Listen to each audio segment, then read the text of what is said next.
Good morning. The Human Services, Labor, and Economic Development Committee meeting of the Seattle City Council will now come to order.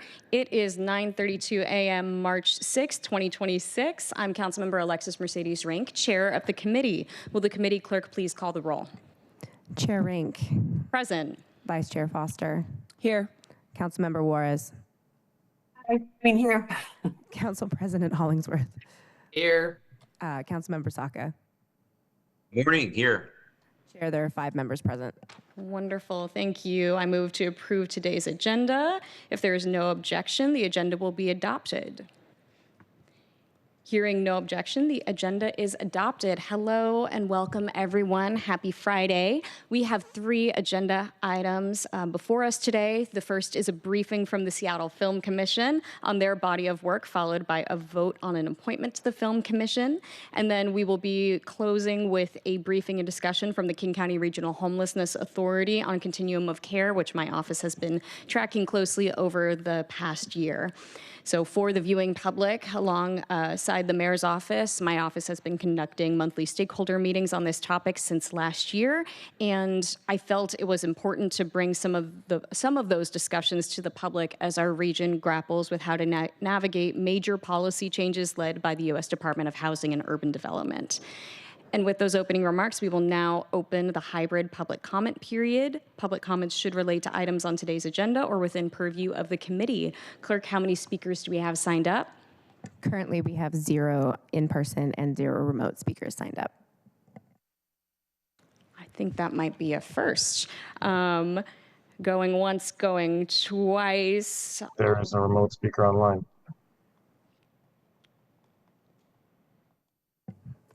Are we seeing a remote speaker, Clerk?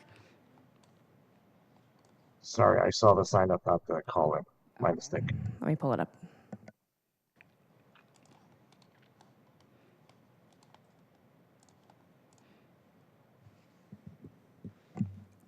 William Levangen.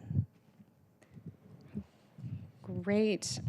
If you can please press *6 when you hear the prompt, you have been unmuted.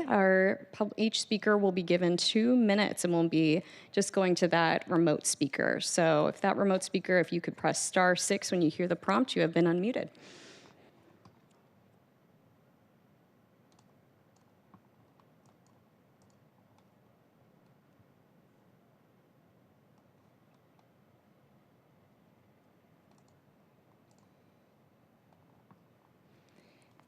If you're speaking, we can't hear you. If you can try again at *6.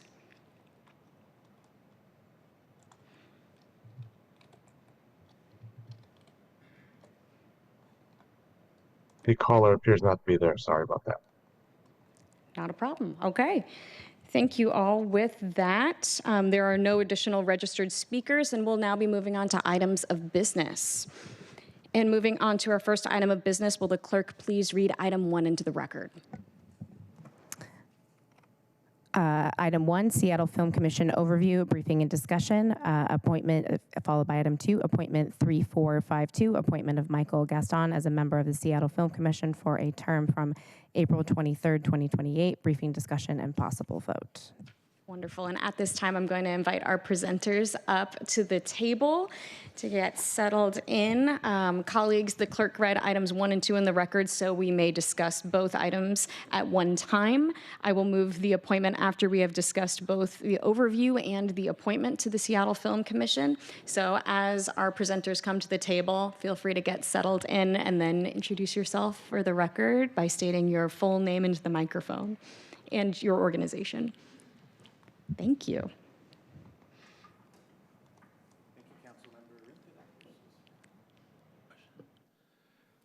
Thank you, Councilmember Rink. Hello, council members, virtually and in person.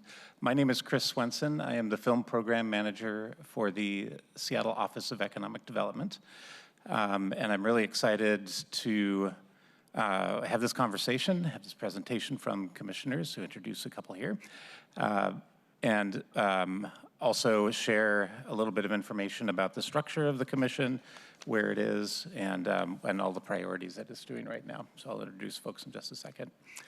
If we could go to the next slide. How do we do that? There we go. Thanks. The Seattle Film Commission is a group of 11 volunteers in distinct positions within the Seattle film or within the film industry. The commission was created or established in 2023 as the body that advises the city of Seattle through the Office of Economic Development on ways to equitably sustain and grow film production jobs and work here in Seattle.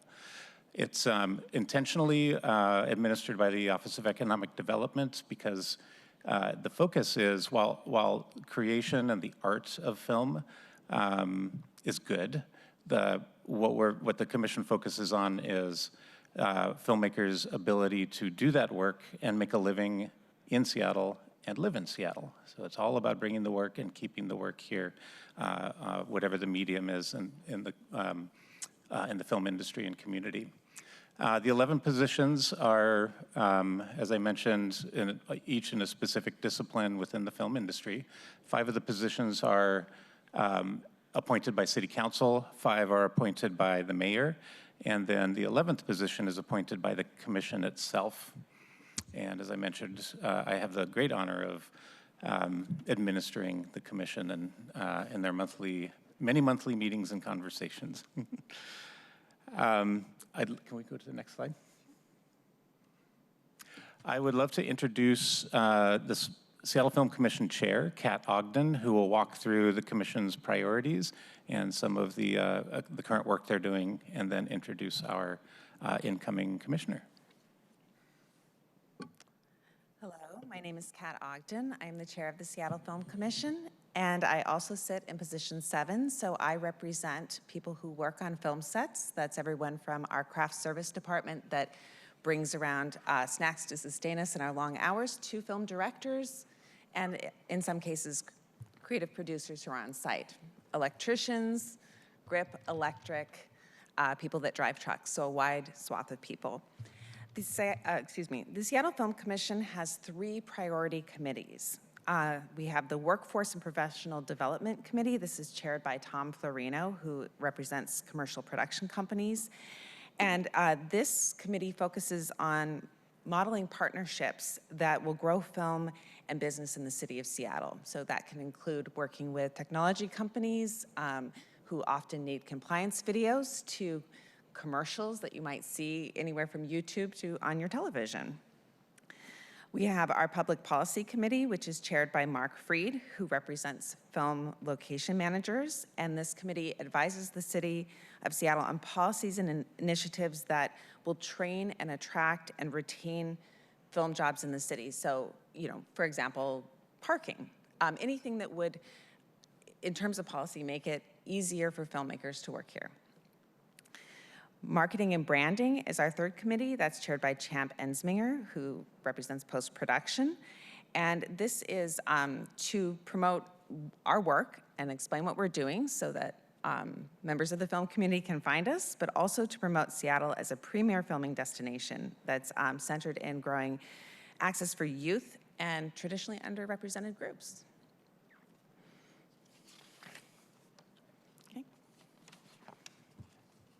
Okay. So we have some select priorities that we focused on in our first few years, and among them would be the commercial initiative. So on this, we have partnered with the OED to advise regarding what we call a commercial production initiative. Commercial production would be, as I mentioned, compliance videos or commercials filmed in the city of Seattle for any kind of company. And we have partnered with the OED on this initiative, and we kick it off with a networking event on April 2nd, which will raise awareness of the work that we do here in the community and connect us more with people that are seeking the kind of work we do. We also have Seattle Police Department support for traffic management for film and productions. This is very important to filmmakers. Often you're filming a scene where you want and need the Seattle Police Department to assist you with traffic. And we have advised on hiring equity for officers needed to perform traffic control for film productions. So that has been very helpful to the Film Commission and for people who work in film. We also host the Inside Scoop. We had 10 events in 2025. The next event is in late March. This is designed for small discussions, 20 to 30, though it has expanded at times to larger groups. And it's led by Seattle Film Commissioner's sector lead commissioners, where we speak on our specialty and we open the door to people who are interested in working in these fields that maybe have not considered it or don't understand that it can be a very blue-collar trade profession. And that has been really a lot of fun. And then we focus on film policy, and we have 2 examples of that. So the state film incentive, which is Washington FilmWorks, brings in work. And as commissioners, we are focused on how can we bring in more work and specifically bring that work to Seattle, where we love to live and stay and work in our professions. We also have advised and discussed Washington legislation that was recently increased tax on production and advertising. And we're in discussion of what the city can do to influence so that production work is not discouraged here. We want to maintain our work, keep people living in Seattle. It's keep them buying homes, engaging, keep their kids in school here so they don't have to relocate. So as we mentioned, the Seattle Film Commission has 11 positions, and we each represent a different sector of, excuse me, of film community and industry. So we have someone that represents freelance actors and agencies. We have someone that sits in a position that represents film industry labor unions. We have many labor unions on set, and that can be very mixed. Some departments will sometimes be union and others will be non-union, and both are important. We have position number 3, which is advertising and creative agencies. We have commercial production or production companies. We have a position that represents film schools, programs, film educators, people that do outreach to encourage people into this profession. We have a seat that represents post-production companies. My position, I represent film production crew. And then we also have someone that sits that represents film festivals or content distribution companies. This is, for example, we have film festivals and we also have what we call film markets, where you would show your film and it would be sold. And then it would have distribution and showcase the beautiful city of Seattle, of course. We have film organizations that belong to and advocate for communities that are underrepresented in the film industry. Seattle's strength is in diversity, and we see that as our strength going forward in ourselves as a community and as a profession. And then our last position is immersive technology and emerging technology business. So I know I covered a lot very quickly. I know I work in an industry where I'm throwing a lot of jargon out there. I just want to invite any questions. Please feel free to ask anything. Fabulous. Colleagues, before we get to discussion on the appointment, do we have any questions for the Film Commission or the film industry, since we have experts at the table? Councilmember Foster, pardon me, Vice Chair Foster. Thank you so much, Chair. Thank you for the presentation. I really appreciate it. You mentioned in one of your slides, and you spoke a little bit about being able to incentivize the film industry, and you talked about the challenges with taxes on advertising. I'm wondering if there's strategies that you are seeing that have helped to encourage the film industry here in Washington State, or strategies you've seen other states take that we might want to consider either locally or at the state level. Well, that has been a rather large discussion in the Film Commission, and I would say that I would probably want to consult with my other commissioners before I made a definitive statement on that. But I will say one thing that has been extremely helpful, that I think strengthening the relationship with the city and the different entities. We do not want to be siloed. We also are continually discussing the fact that we are part of the creative industries. What we make is art, we hope, but also what we make is content. And so really raising the awareness that this is a viable profession, and a lot of the people that we represent or speak for do this for a living. This is their bread and butter. They will work on everything from a music video to a commercial to an industrial, and then they will all come together and kind of community source of film. And so what we have seen is when that partnership of those professionals is very close with the city and the other commissions, that we increase our visibility, but we also increase our networking ability. So we've had a great relationship with the Seattle Music Commission. I would say that they have provided important and critical mentorship to us. We've had continued access to the Office of Economic Development. That's very unprecedented if you consider, other relationships in other cities. So those would be two things that I would say primarily are helping us going forward. We do have a lot of concerns about this, the tax on the commercial tax, and that is something that I think once we have more information from the Film Commission, we would be better able to present and would love to present that or have meetings regarding it. Thank you. I'd love to hear more about the things that we can do to help support the industry in particular when the commission is ready to do that. I think that's great. A dear friend of mine is a film editor, and another one works in, what is it called? She does like food content and like staging, and it's fascinating. So I appreciate learning more about how we can continue to support the industry next time you're at committee. Thank you. Thank you. Thank you, Chair. Did you have anything to add to that, Chris? No, thanks, Kat. All right. Thank you for that question. Excited to, looking forward to presenting when the Film Commission puts that together. Okay, I would love to present Michael Gaston. We are all volunteers on the Film Commission, as I'm sure you're aware, and he has volunteered to join us as a commissioner. He would represent immersive technology and emerging technology business. Hello. Good morning, council members. I am honored to be the appointee for position 11 of the Seattle Film Commission, and I want to thank the commission for nominating me and also thank the mayor's office and the council for the opportunity to serve. As the founder of Cut.com, which is a local independent studio, and the president of an interactive production company, my background has been rooted in new media for, I'm just gonna say, well over a decade. No point in aging myself on the record. As the representative for immersive and emerging technology, I've seen how our imagination for the film industry has expanded so that we can no longer really consider ourselves a city of just camera and lights, but also one of real-time engines, digital backgrounds, interactive storytelling. And I think that Seattle has a unique home court advantage where our world-class tech sector meets this deep cinematic history and the ability to help this industry evolve so that way productions remain in the city and high-paying creative positions remain in the city is probably my number one goal.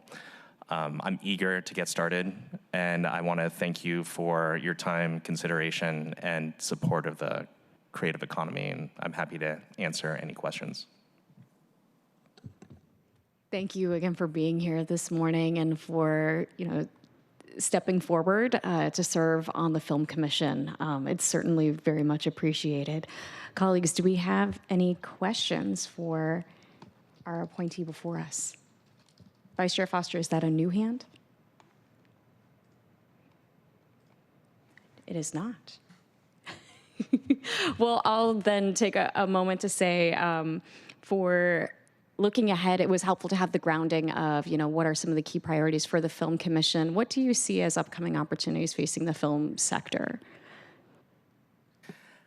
I think that the creator economy is exploding, and there are so many opportunities to take these alternative creative roles and find new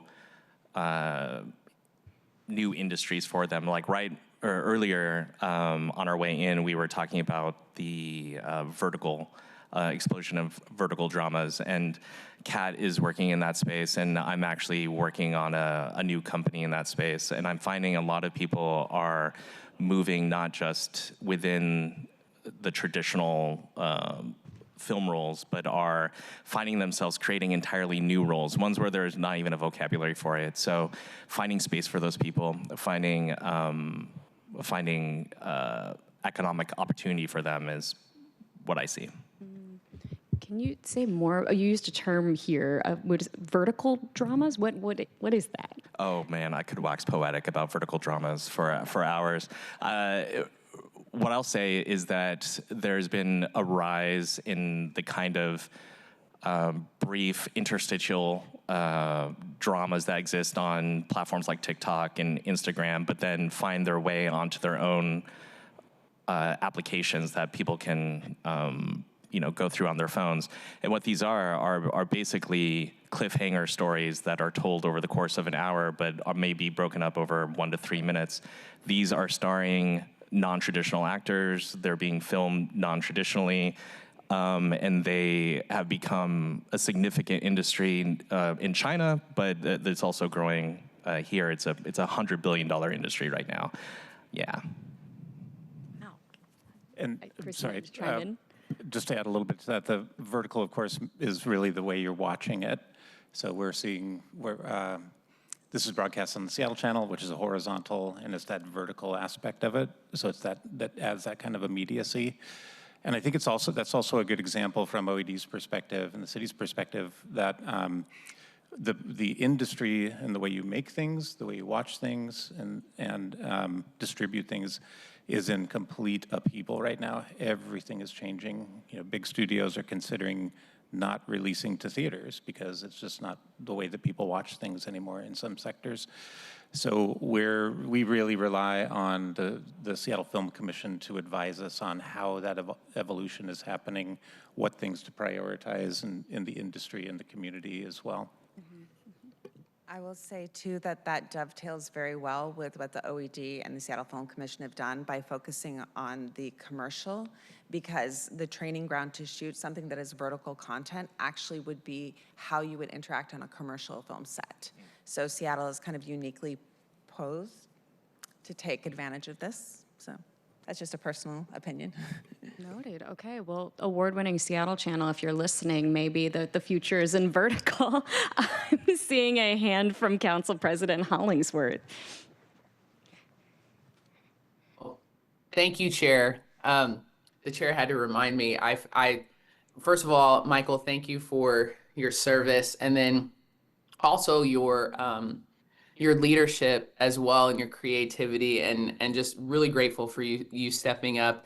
And the Chair had to remind me that I was on The Cut, your show that you founded, which or the company that you founded, and just the type of, and you had said it, like just how the film industry and content and all these different things are shifting. I think your work speaks for itself, and super happy to have your leadership on this appointment, and just looking forward to the work that you'll bring as well. So had a fun time on your show as well. Thank you, Council President Hollingsworth. If anyone wants to watch Sibling Fear Pong, it's a fantastic video because the Council President is hilarious and personable, but we all know this. But I think this really speaks to, again, I've watched many Cut videos over the years, and I think, again, it can't be said enough, like the Cut, and thanks to your leadership, has kind of innovated and transformed what we think of in terms of entertainment. So I'm excited to see your expertise coming to the Seattle Film Commission. So many industries are rapidly evolving, and so curious to see. Again, I learned something new today around vertical drama. Maybe I'll go get sucked into vertical dramas myself following this.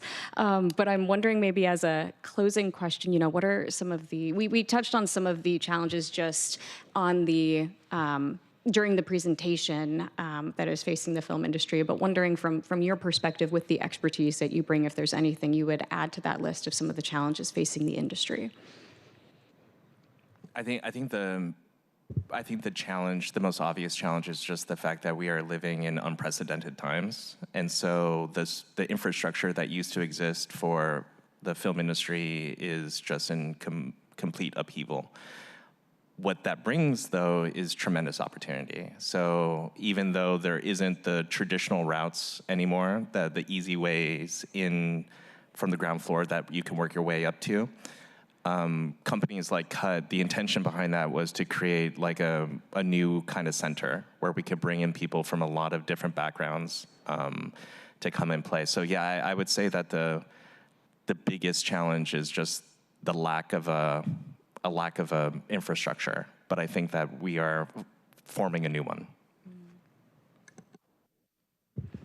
Thank you. Thank you for that. And I'm really excited to move this appointment forward and further engage with the Film Commission. Colleagues, any final questions for our appointee or the Film Commission broadly? All right. I'm going to move us forward then and take us to moving this appointment forward. So I move that the committee recommends confirmation of appointment 3452. Is there a second? Second. It is moved and seconded to recommend the confirmation of the appointment. Any final comments before the vote? All right. Will the clerk please call the roll on recommendation to confirm the appointment? Chair Rink. Yes.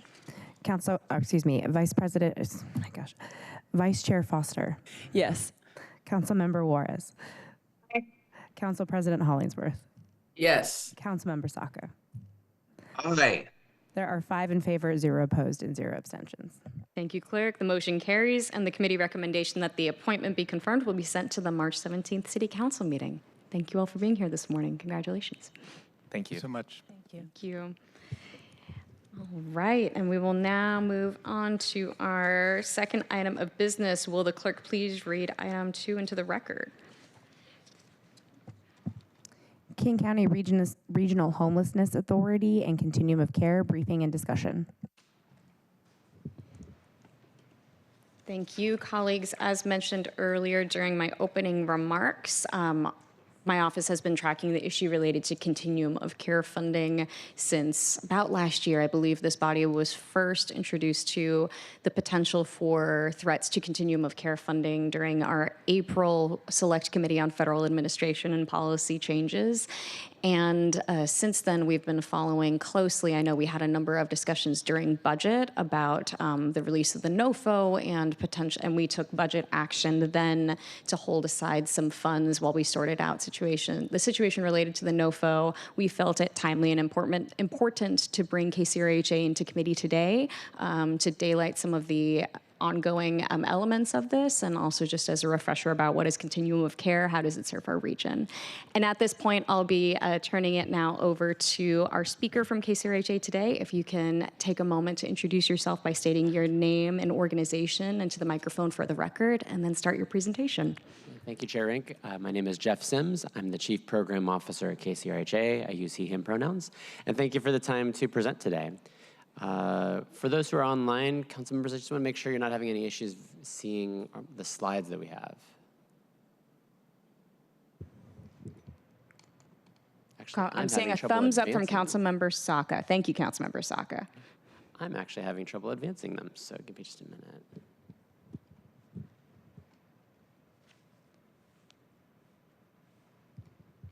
All right. There we go. Oh, there we go. So I wanted to start off, to your point, Councilmember Rink, to make sure that I gave some background on what the Continuum of Care program is. You'll hear me say COC a lot. That is the acronym for Continuum of Care, especially for members of the public that are watching. What you see on screen right now is the total amount of funding we receive through that program. This is the U.S. Department of Housing and Urban Development's principal way of providing federal funds to local jurisdictions to respond to the homelessness crisis in our country. The King County overall Continuum, or COC, we receive $65 million for awards and services. There is an additional, you can see at the bottom, a slight difference in our total amount. HUD also non-competitively gives everybody some amount of planning funds. But $65 million is really the key number that we want to focus on today.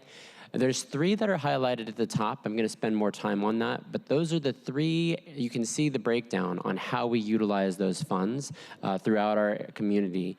The 3 at the top are permanent housing interventions in some way, shape, or form. They make sure a household that's experiencing homelessness ends up housed, actually ending homelessness. And those are funds that are at risk because of actions and policy changes that the U.S. Department of Housing and Urban Development, I'll just start saying HUD from now on, that they are seeking to undertake.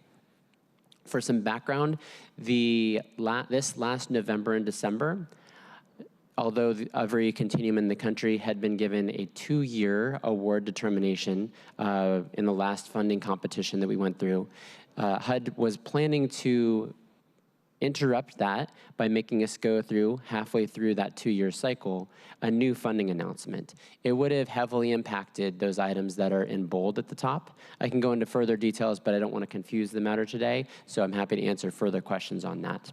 And because of various legal actions, which is what I'm going to spend my time on, those actions that HUD wanted to pursue were paused. Before I go into the specific details about what is going on and where our current status is today, I want to highlight for you why this is an exceptionally important issue, especially what is uniquely in front of us in the next, especially the next 4 days. We're anticipating some action at a federal district court, or an appeals court, sorry.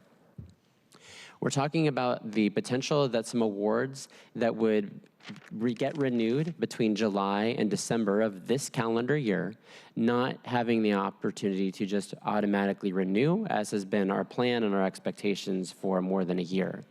That has a lot of impacts, which is why we're in front of the committee today. There's more than 3,000 households that would have their housing at risk, or would be at risk of having their support that they receive to exit homelessness lost. They would impact major providers throughout our community, many that operate numerous buildings, dozens of them, of permanent supportive housing or other facilities. And that slide actually that second bullet there on major providers understates the impact. There's been hundreds of millions of capital funding and tax credit financing that has usually gone into many of those buildings, and there's tens of millions of dollars more of other funds that get braided with the federal funds that we're talking about here that are further woven into these projects to make them work. So there's a lot of dominoes that fall if this domino falls. There's a lot of staffing and service impacts that people would be interrupted with.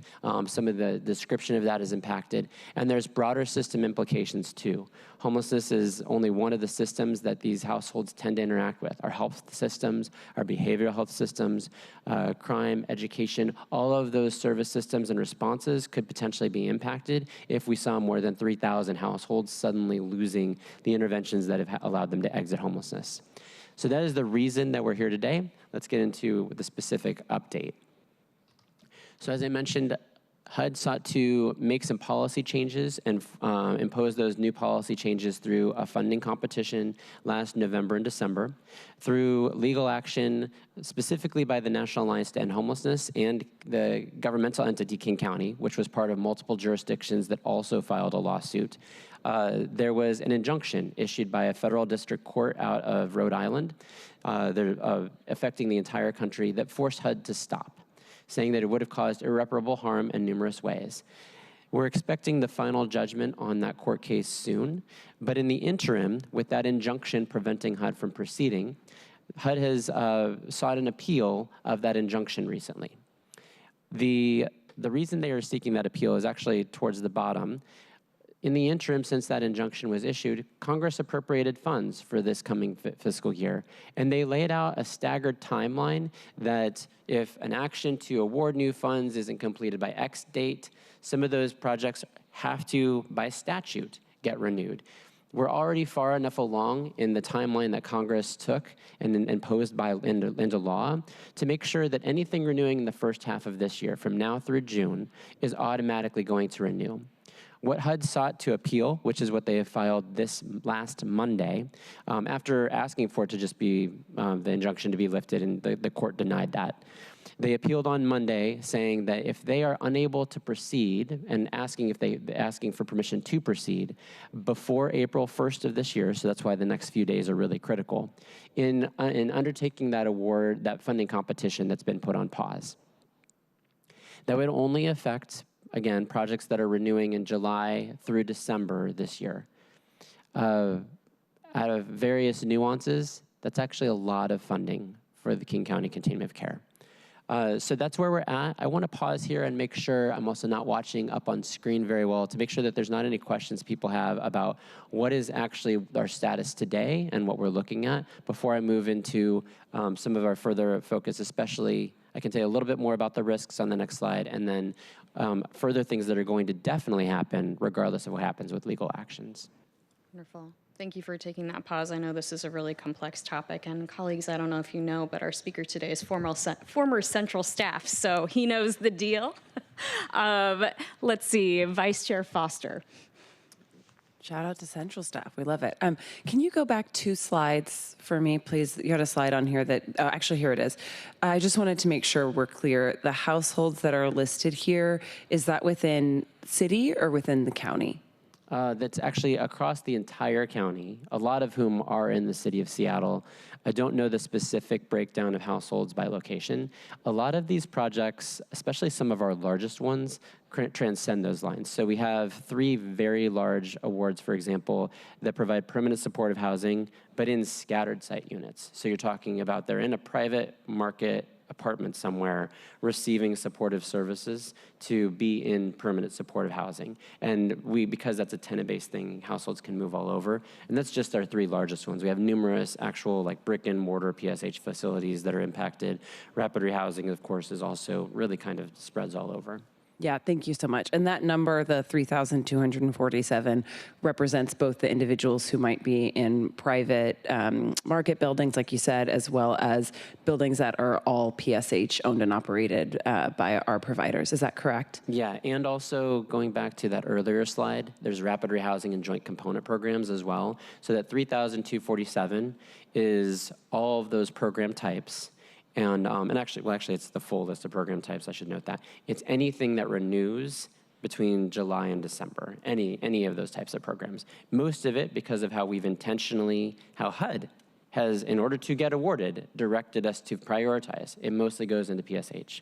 That's a huge policy shift now. It was, in order to get the funds, we needed to take these steps. And that's why we've been competitive over the last 15, 20 years as a community. Thank you. Thank you, Chair.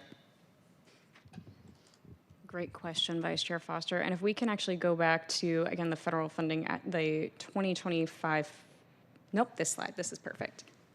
Nope, sorry, go back to slide 3, perfect.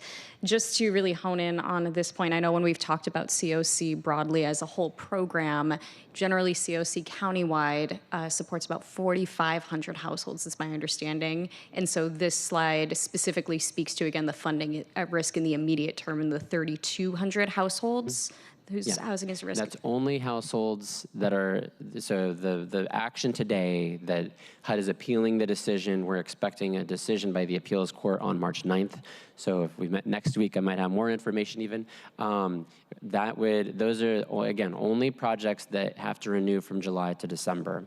And what HUD wants to do is force those competitions not to just renew, but to maybe get defunded. And they do have certain priorities that potentially would put many of those projects at risk. Mm-hmm, certainly. And on slide 4, which is the next slide talking about where we're at today, when you were providing the helpful kind of history about where we've been, you alluded to, again, when HUD issued the 2025 NOFO, they attached a number of policy changes to that. Can you speak to, with some specificity, what kind of policy changes we were talking about associated with that NOFO? Yeah, absolutely. The most pronounced in terms of funding impacts is a change in that priority around permanent housing, which is why I started off with the slide with many of them bolded.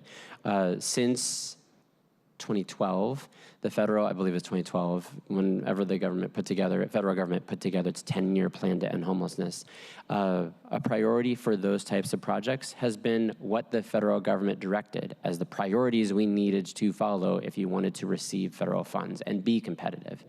And the principal change is to move away from permanent housing interventions, which have been prioritized, especially housing first interventions, for, like I said, the past many years.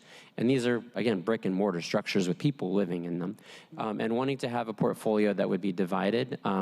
Just this week, for example, they talked about a portfolio that is 1/3 shelter, 1/3 permanent housing, 1/3 transitional housing, which would shift around what kind of units we have. So that's the most important thing, is that HUD is seeking to impose various caps or limits on how much we can put into permanent housing, undermining what's been required of us through funding competitions for more than the past decade. That's number 1. And number 2 are also the amount of funding, just staying in the money category, that we can receive. Historically, you would see 90 to 97% of the money that you received in the prior year would basically be available for renewal. Initially, HUD wanted to make that 30% in that cycle. Congress's actions over the last few months require they give at least 60%. That's still a reduction, a 1/3 reduction. So that puts a lot of projects at risk. I'm going to be talking about that a little bit later and giving a sense of the magnitude there. And then there's also numerous other policy changes. Some of them, we have a separate court case that is preventing us from having to comply with those new restrictions. Things around immigration enforcement, certain executive orders, acknowledging the sex binary of humans, policies that the courts looked at and said you cannot impose it in this way, in this pathway. We're part of one of dozens, I don't think we're at hundreds, I think we're only at dozens of jurisdictions across the country that are part of that court case that has another injunction, and again, preventing HUD from imposing those conditions on us. It's unclear how that would play out in, those protections would continue into 2026, but it's unclear to us what exactly HUD would continue to try to include as we get into this summer and do future funding competitions, but a lot of those are specific provisions. Certainly. Thank you for breaking that down and understanding there's two separate kind of lawsuits going on related to the various policy changes that have happened. Do we have a sense of timeline for the other lawsuit that's going on relating to gender ideology requirements, immigration enforcement compliance, and so on? There have not been any updates or actions in that court case for several months now. The last action in that court case I can recall was in June. I might be misremembering. Perhaps there was a more recent hearing in January, but there hasn't been substantive action there. I think it was just a more recent hearing. Mm-hmm. Certainly, but the most consequential court case before us is the one that we'll find out, it sounds like, on Monday, what next steps look like. Yeah. Great. Colleagues, additional questions before we move on in the presentation? All right, I'm going to turn it back to our presenter. Thank you. So I'll wrap up. I wanted to make sure the actions I was talking about were clear, but we're going to come back. I started with some of those impacts. I'm going to come back to some of them. So again, we're only talking about projects that renew from July through December, but just from how it happens in the way that when we've won awards, that's a huge amount, almost $53 million worth of awards that would be at risk. That's a lot of money, obviously. And as I noted before, there's a lot of impact on core services, especially our permanent housing ones. We are doing some proactive planning around this to think about how we could approach that, how we could support agencies in transitioning their project type. I'm going to get into that in just a little bit because it ties into another step, so moving away from what is at hand for us over the next 10 days, not even 10 days, by March 10th, into what is going to definitely happen this summer. Regardless of what happens with the court case I've been talking about, it is coming up to time where HUD should be releasing its next funding competition round. We anticipate, to your point, Chair Rink, one of our separate court case to protect us from some of those conditions, but we do anticipate things around the money pieces to likely still be imposed on us as a community. So we're expecting this competition to occur this summer. Again, a lot of the actions we've paused so far, what we're gonna find out about in the next 10 days is because HUD broke its process. We were given a 2-year award and they wanted to change that halfway through. It causes harm when you break those kinds of cycles. What we're expecting things to include in this year are this summer, are a lot of the things I've already talked about. So the permanent housing caps, we use the technical term there, annual renewal demand, but not giving us 90 to 97% of our money as a renewal, but 60%, maybe less.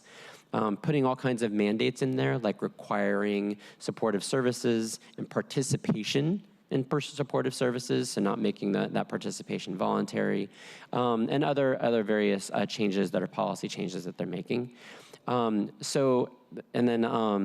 There's also multiple thresholds that change how the process works that are kind of on-off switches, so to speak. Did you pass a threshold to be qualified or not? Yes, okay, you can go into the funding competition, or no, that's not going to work. We've done a little bit. This is what the last set of bullets there point to prepare ourselves to be able to be competitive there. So we've done some mapping from what HUD has released last November, December, to get a sense of what projects are at risk, how we think about that, the type of projects that they are going to want to fund.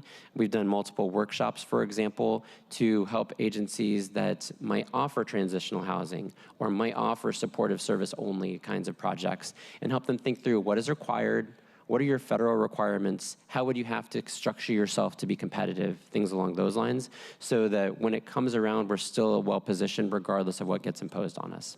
We've also done some things like make sure we have filled seats on our board that ensure the representation that HUD is going to be really focusing on. Those are priorities that we would have had anyway, but making sure that we've got those seats filled and so that we'll be able to respond positively. And then strengthening our coordination with other system partners, which is a really important area, especially this time around in the workforce development spaces, with law enforcement, things like that, and focusing in on that. I'm actually really pleased to say that we have a few new board members that are bringing former King County Sheriff, people with deep expertise in criminology, and it's a really exciting addition to our board. So this is going to go into a little bit, like I said, regardless of what happens, we think that the biggest thing that will occur this summer is around the money impacts. This is a really dense slide, so I'll walk us through this. You can see in that first column our total award. That just reminds you that right now what we are getting is $65 million to operate projects. That's our total award.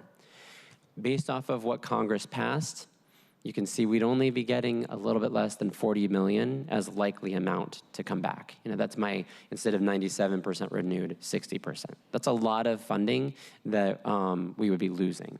So that's the third column. The potentially lost is $26 million that will not be automatically renewed. And again, this is in congressional statute. And then looking at some of the things that we anticipate, HUD has signaled that it's likely to still have a limit that you can't renew. You can't have more than 30% of the money that you're getting go towards renewing projects that are permanent housing. That's a really technical statement. The bottom line of it is that HUD is going to limit how many of our permanent housing projects, which is almost everything that we fund, can be renewed. Even if they make the money available to us, they'll say, we'll give you the dollars, but you can't spend it on permanent housing interventions. So we're putting at an even greater risk, potentially $40 million worth of projects that would not be competitive in what HUD likely, if we read their tea leaves, is going to impose on us. They just wouldn't be eligible to be put forward. This is kind of a restatement or a driving home on the last slide of what those risks are. So we're looking at, again, $40 million on the permanent housing side of projects that we have tremendous, again, domino effects in that funding, tax credit financing, and capital investments. If we look at the amount that we're going to have a competitive process around that we might not even get back at all, much less not get back, but not be able to use as we want, is $26 million. And then there's numerous implications for our broader system if we had that destabilization occur. So with that, I'm all done. Normally it says a big thank you there, but I must have deleted that. I guess I don't feel thank you today. I don't know why. But I do appreciate the opportunity for us to share these impacts with you and make sure this is front of mind for all of the members of the City Council Committee. It is obviously very important and existential questions that are facing our system.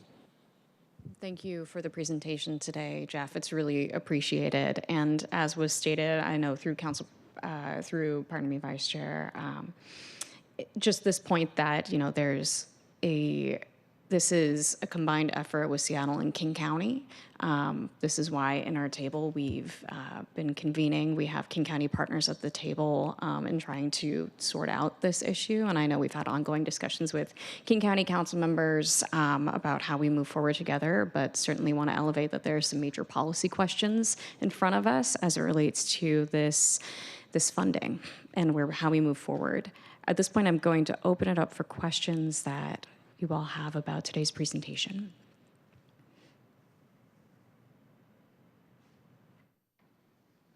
Councilmember Saka. Thank you, Chair. No questions. Just want to thank you, Mr. Sims, for being here today, presenting a very insightful and rather illuminating presentation on this very important topic. And always found you to be, whenever you've appeared before various committees and councils, just always found you to be very knowledgeable and helpful in helping to shed light on whatever it is you're presenting on behalf of KCRHA. So thank you. And thank you for the underlying work that you do for our region. Really appreciate it. Thank you, Councilmember. And again, we really deeply appreciate the opportunity to be here and share these and the support that the City Council has already demonstrated in setting aside funds for a contingency reserve, things like that. Thank you. Certainly, maybe I know this is very dense material. There's a lot of acronyms associated with it. We have HUD, we have COC, we have NOFO. I'm wondering, Jeff, pardon me that I keep calling you Jeff. We've just worked together previously, so I apologize for just the informality in that, Mr. Sims. I'm wondering if you can just walk us high level through what we can expect through the next couple of weeks, just a quick timeline overview of the next couple of weeks from KCRHA's perspective. The most likely thing that we need to pay attention to is the Federal Appeals Court decision that was requested by HUD on March 9th or by March 9th. There's a chance, for example, they could say, yes, while the court proceedings move forward, we are going to vacate that injunction because it would cause harm to HUD by not allowing them to do what they want to do, and we'll try to go back after the fact and sort that out. So that's really the number one thing that we're watching over the next few days. If by HUD's own statements, they need to be able to put this funding announcement out by April 1st, or they're not going to meet that timeline that Congress has laid out for them, and they're going to have to just non-competitively, just flat out allow us to renew our projects. So March 10th is our first date. April 1st is our next one. If you haven't seen the funding announcement released by that point, then it seems likely that through the end of this calendar year that we would have stable funding. And so then we would move to this summer and looking at what they put out at that time. And that would give us a sense of what are the policy, especially the funding policy side, impacts of what HUD is going to expect of continuums of care at that time, and how are we going to need to adjust as a community to be responsive to those. Certainly. Thank you for that. And how is KCRHA engaging with the provider community on this? How are you all communicating out to providers about these updates? What are the tables or spaces where you're talking through these timelines?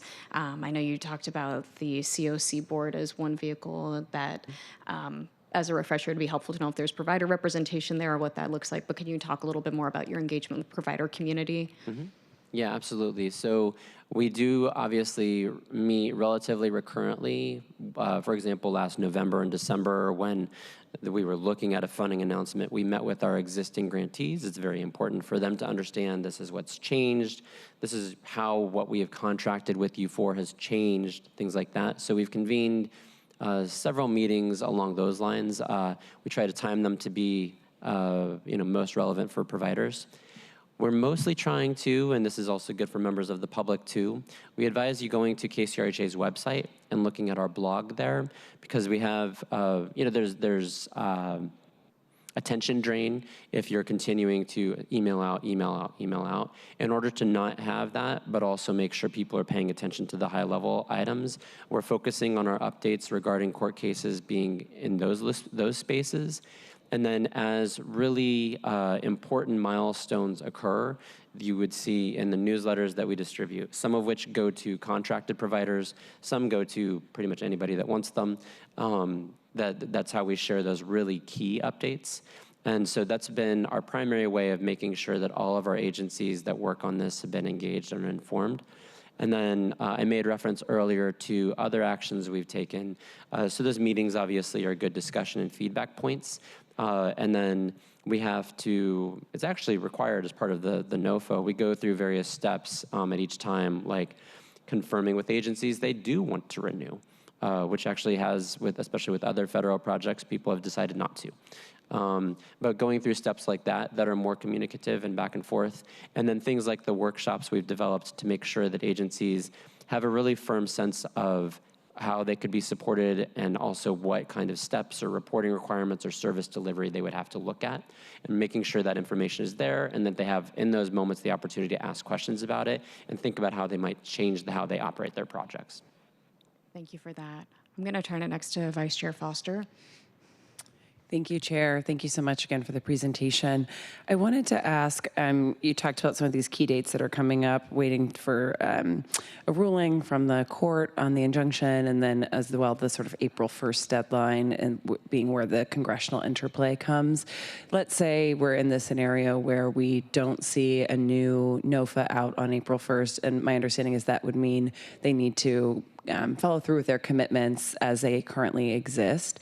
It's also my understanding, and please confirm with me if I'm correct here, we may still experience a delay in the delivery of those dollars, just in terms of them being delivered on time to when providers might be expecting them. Can you speak to that potential lag and the impact, even in the sort of best case scenario? Yeah, and everything you stated is correct. There is a potential that HUD could, because they have not proceeded with award renewals, and that's actually the case even with some in this first quarter here, that across the country agencies haven't gotten their renewal letter yet. So there is the chance you could see a few months delay in receiving that. There's further potential that maybe they don't strike language, that there's that separate court case for us on, and we'll have to go through the red line process, send that back, things along those lines, so that before we could actually invoice HUD, we would be incurring costs, but not able to get federal reimbursement for those. And that's especially, I think that for KCRHA, that becomes a substantial issue, because then our intention is to continue to be paying out the funds to providers, allowing them to invoice us, but then we start running in the red, and we actually have to pay interest on that.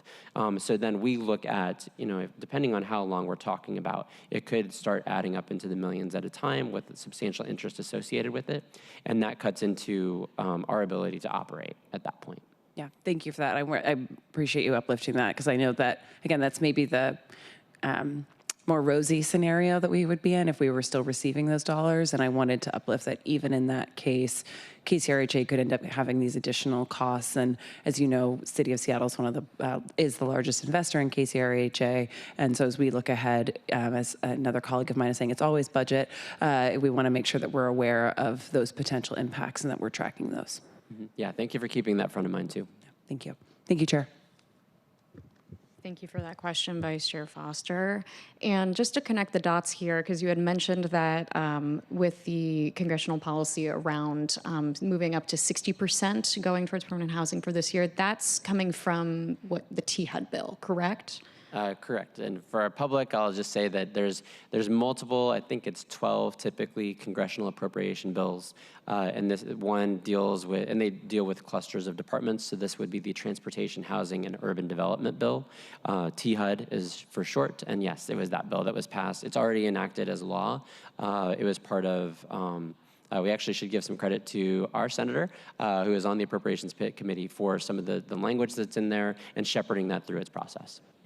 Thank you for lifting up the amazing work of our senator. I know our office has been in conversation with their office as well as a number of other regional leaders.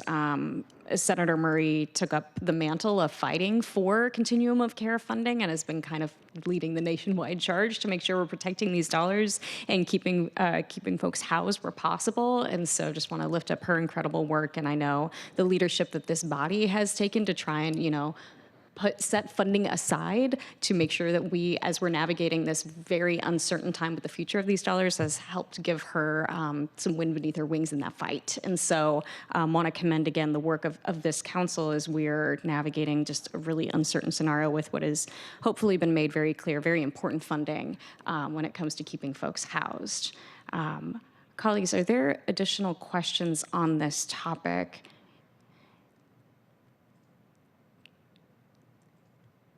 I'm not seeing any hands, and so I'll kind of wrap us up here to say we clearly have a lot of questions that we need to start working on answers to. I want to thank everyone a part of this body. I know we've been convening this table alongside KCRHA and a number of city and county departments, other members of the KCRHA governing committee, and having the participation of council offices in these discussions has been really helpful. We wanted to use some committee time today to, again, daylight this issue and be able to have this dialogue in public and lift up, where we are in terms of the process.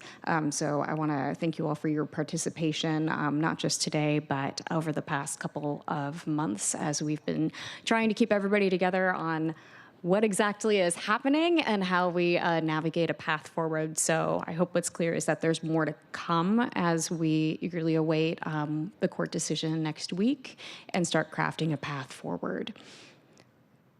If there's no additional comments or questions, I am going to wrap us then. And thank again our presenter. Thank you for being here, Mr. Sims.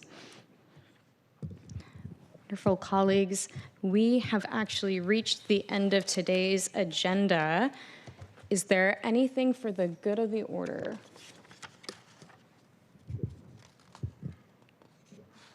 All right. Nobody wants to share their weekend plans. Got it.